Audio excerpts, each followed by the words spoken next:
In this video, I'm going to show how to work with extra long stakes to create an open base basket. We'll work on twining and upsetting the stakes.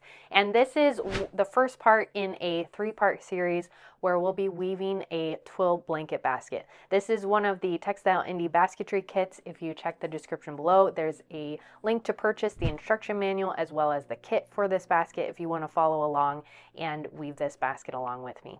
Hi there, my name is Brittany. Welcome to Basket Weaving with Textile Indie, where I share basketry tutorials and inspiration in rattan, basket, reed, and other basket materials.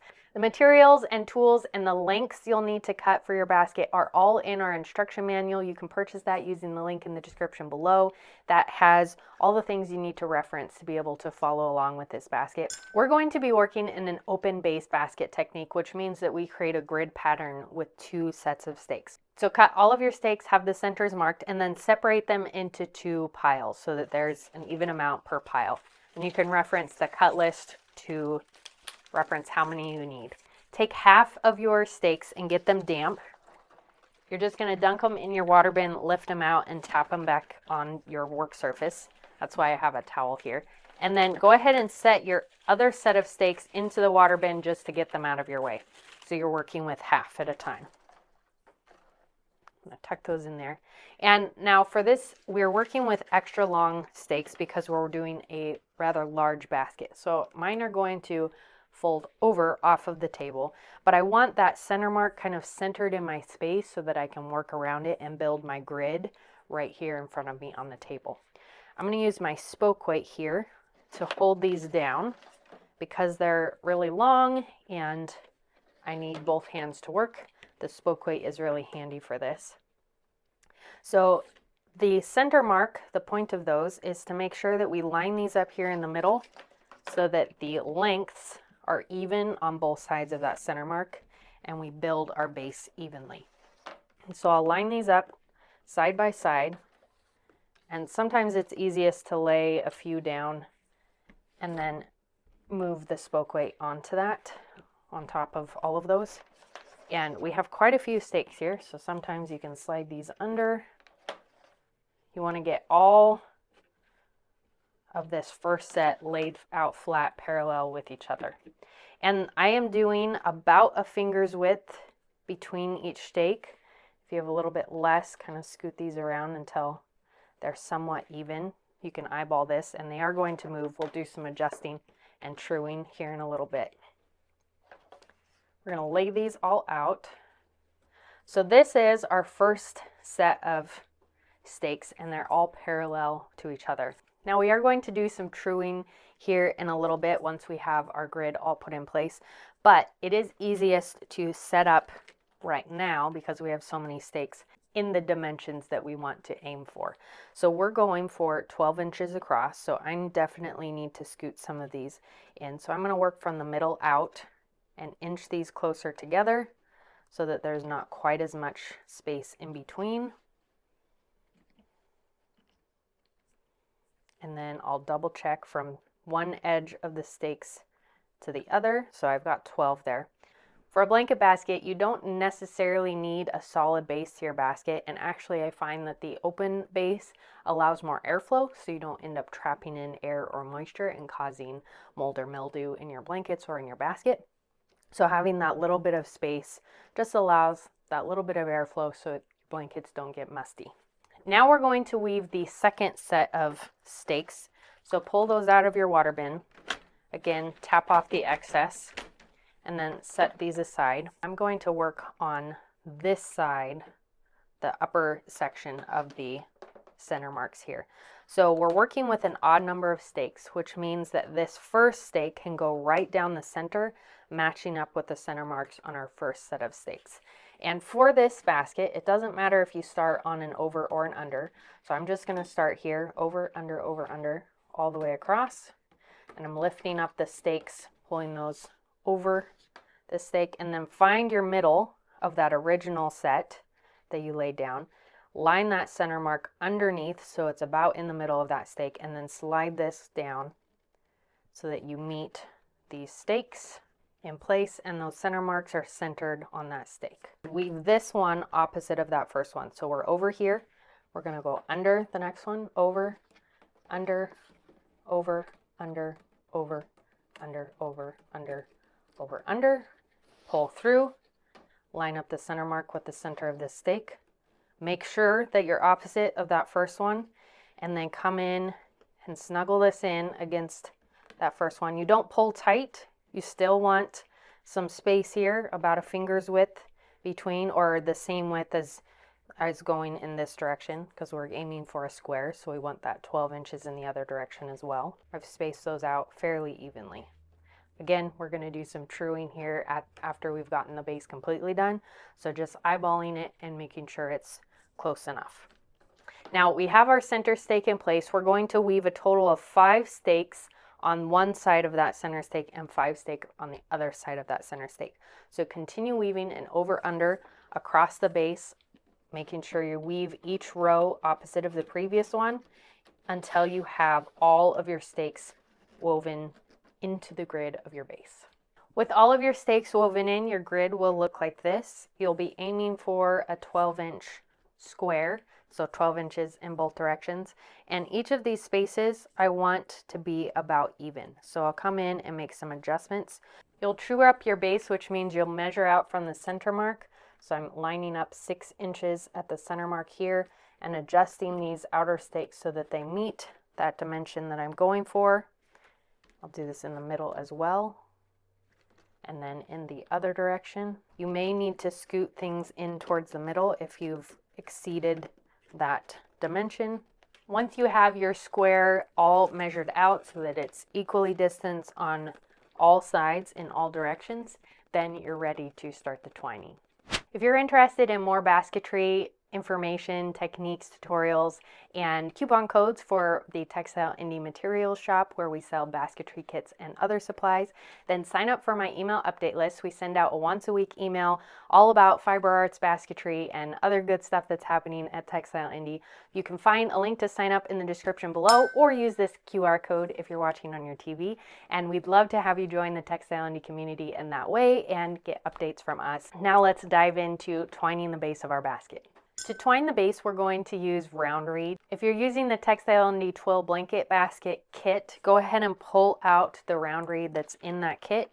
If you're working with your own materials, grab 2 pieces that wrap around the basket with a little bit of an overlap so that you can make sure you go around the perimeter and have enough to make that distance with a little bit of excess. Now we're going to work 2 pieces at a time to create the twining. The twining isn't the same as plain weave. So in plain weave, you're weaving in parallel where 2 pieces are going in parallel and they don't cross. With twining, you're intentionally crisscrossing the pieces and alternating that crisscross in between each stake. So what that looks like is grab 2 clamps. I like to use these metal clamps. I'm going to start on the side away from me up here, because it's easier to see this way. I'll have you come in to the 5th stake in, so count in 5 stakes in. We're going to clamp this on top here, so I'm going to put this on top of a stake and then send it under the following stake, and then clamp that in place, like so.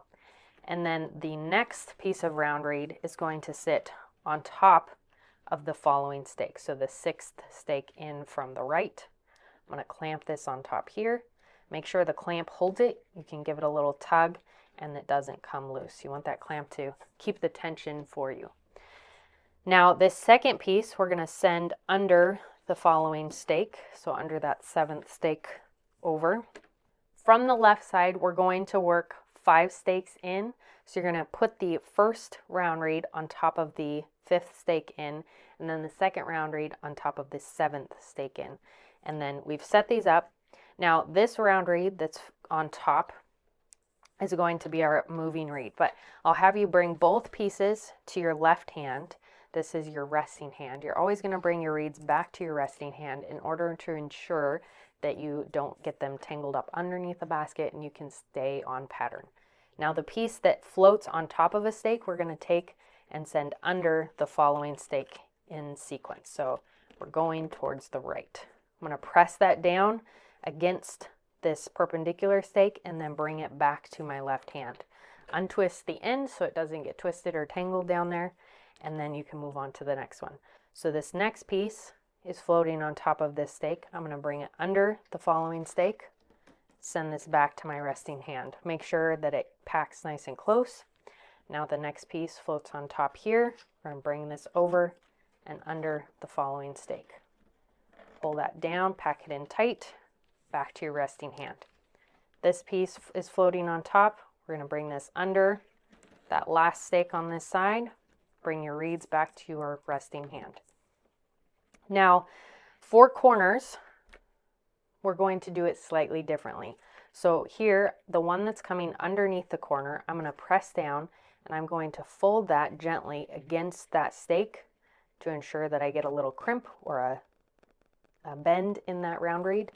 That's going to go first, and then the piece that comes across or on top is going to go over and behind this next stake. So we're going to create that crease or that corner bend in this second reed as well.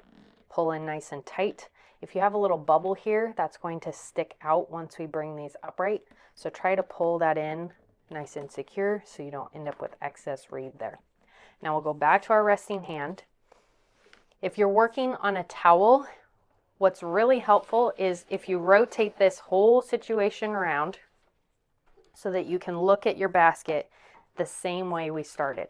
So I'm looking at it so that this upper edge is away from me. You might have to do a little adjusting to get your piece to lay flat. Bring your round reeds back to your left hand, and then the piece that's floating on top of this stake here is going to come under the following stake. Crimp that down in place. What we're doing is crisscrossing these so that in between each stake, we're creating a little twist. So this guy that's coming on top is crisscrossing itself, or this other round reed, so that it's twisting in these spaces. So right here, the round reed is closest to the base. It then crisscrosses with the other reed, and now between these two stakes, it's furthest from the base. So it just switched positions with the other round reed. We're going to continue this pattern all the way around so that we secure all of these stakes so that they don't slip or move on us. This acts as a lock stitch to hold your base together so that you have a nice solid foundation with which to start weaving your basket or upsetting and weaving the walls. When you get to another corner, I'll show you this one as well. You're going to take the piece that's coming underneath, create a gentle crimp or fold right up against that stake so it sits on top of that stake here. And then this one, the one that's sitting on top of that last stake on this side, is going to float over, come under this corner stake, create a little crimp here in the corner, and then we're back to another side. So I'll rotate my basket once again and start on this side. I'm going to weave up this side and this last side, meet you where we began. Now I've rotated all the way around the basket. I've come back around and I'm to my final corner. I'm going to create that crease, turn the corner, and then remove your clamps before you continue weaving. Those ends are going to stay put, so you can take those clamps away and then weave up to your ends. So I'll continue the twining pattern up until I run up against those ends. So now I have an end that meets this first starting end, and then the tail that's meeting this second starting end. I'm going to grab my reed cutters and cut this one right here so it extends all the way across the stake and sits on top. So it's crisscrossing like this right on top of that stake. This next one, I have a tail right here. I'm going to cut this guy right here all the way across that stake. So again, those crisscross right on top of this stake.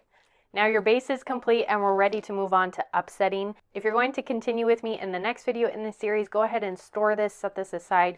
You can even hang it up somewhere on a hanger or a clothesline with a clamp, or lay it under a bed or somewhere that it's going to stay flat or not get roughed up too much. When we come back for the next video, we're going to get this damp again and then start weaving the walls. Like and subscribe to my channel for more basketry tutorials and inspiration, and check out this video for more basketry techniques. Thanks for being here, and I'll see you in the next one. Bye.